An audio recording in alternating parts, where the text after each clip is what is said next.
அப்படியா? இந்த வயசுல அது பிடிச்சதுன்னா காலம் ஏதோ நல்லபடியாத்தான் மாறிக்கிட்டு இருக்குன்னு. கவிஞர் கண்ணதாசன் அவர்களுடைய அர்த்தமுள்ள இந்து மதம், இதை நாம் எல்லாரும் படிச்சிருப்போம். ஒரு தடவை படிக்கும் போதும் இன்னும் ஒரு புதிய கோணத்திலிருந்து நம்மளுக்கு ஒரு கருத்து கிடைக்கும்.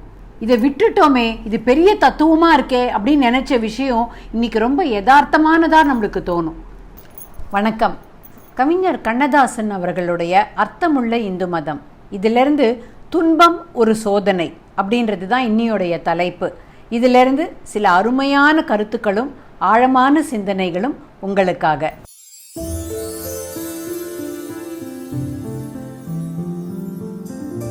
துன்பம் ஒரு சோதனை. குளங்கள் கோடையில் வற்றி மழைக்காலத்தில் நிரம்புகின்றன. நிலங்கள் வறண்ட பின்தான் பசுமையாகின்றன. மரங்கள் இலையுதிர்ந்து பின் தளிர்விடுகின்றன. இறைவன் மனிதனையும் அப்படித்தான் வைக்கிறான். நிரந்தரமாக இன்பத்தை அனுபவித்தவனும் இல்லை, நிரந்தரமாக துன்பத்தில் உழன்றவனும் இல்லை. எல்லா செல்வங்களையும் நிரந்தரமாக எவனுக்கும் இறைவன் வழங்கியதில்லை. அந்த நாளில் எனக்கு நல்ல பசி எடுத்தது, உணவு கிடைக்கவில்லை. பின் பசியும் இருந்தது, உணவும் கிடைத்தது. இப்போது உணவு கிடைக்கிறது, பசி இல்லை. எங்கள் அம்மா சொல்லுவாங்க, நிறைய பணம் காசு இல்லாமல் இருந்தோம், ஆனால் குடும்பத்தில் நிறைய மகிழ்ச்சி இருந்தது. இப்போ பணம் காசு எக்கச்சக்கமாக இருக்குது, ஆனால் எல்லாரும் சேர்ந்து இருக்க முடியலன்னு சொல்லுவாங்க. ஏற்றம் என்பது இறைவன் வழங்கும் பரிசு, இரக்கம் என்பது அவன் செய்யும் சோதனை.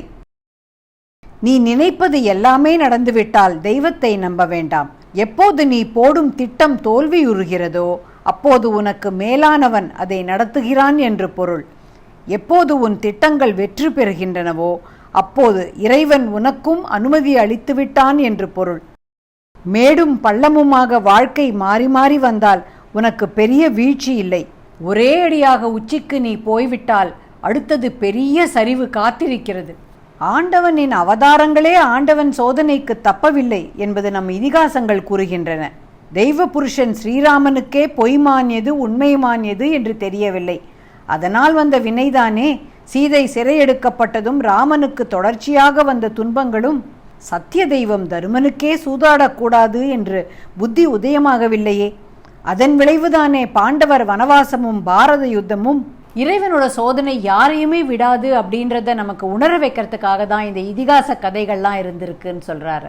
துன்பங்கள் வந்தே தீரும் என்றும் அவை இறைவனின் சோதனைகள் என்றும் அவற்றுக்காக கலங்குவதும் கண்ணீர் சிந்துவதும் முட்டாள்தனம் என்றும் உன்னை உணர வைத்து துன்பத்திலும் ஒரு நிம்மதியை கொடுக்கவே இதை எழுதி வைத்தார்கள். துன்பத்தை சோதனை என்று ஏற்றுக்கொண்டு விட்டால் உனக்கேன் வேதனை வரப்போகிறது?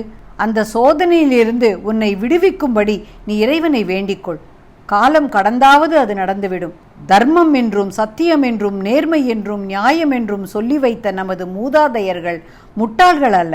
கஷ்டத்திலும் நேர்மையாக இரு. நீ ஏமாற்றப்பட்டாலும் பிறரை ஏமாற்றாதே. உன் வாழ்நாளிலேயே அதன் பலனை காண்பாய். தெய்வ நம்பிக்கை உன்னை கைவிடாது. ஒரு பெரிய ரீஅஷூரன்ஸ், தெம்பு கொடுக்குது அவர் சொல்றது.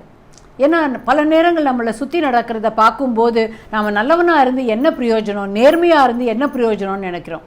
ஆனால் துன்பத்திலையும் நேர்மையாக இருப்பது தான் முக்கியம் அப்படின்னு சொல்கிற விஷயம் நம்மளுக்கு ஒரு பெரிய நம்பிக்கையை கொடுக்குது.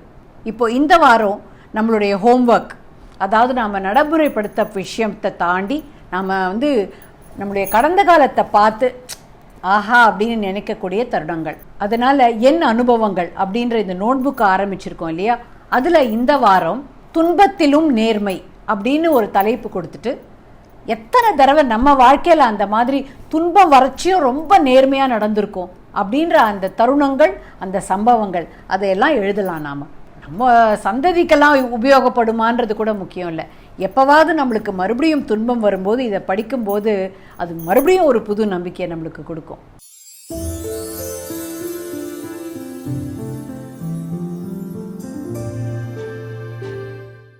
கட்டாயமா நிறைய பேர் கூட ஷேர் பண்ணுங்க அண்ட் சப்ஸ்கிரைப் பண்ணுங்க. அப்பதான் பூர்ண சக்தி வீடியோஸை மிஸ் பண்ணாம பார்க்க முடியும்.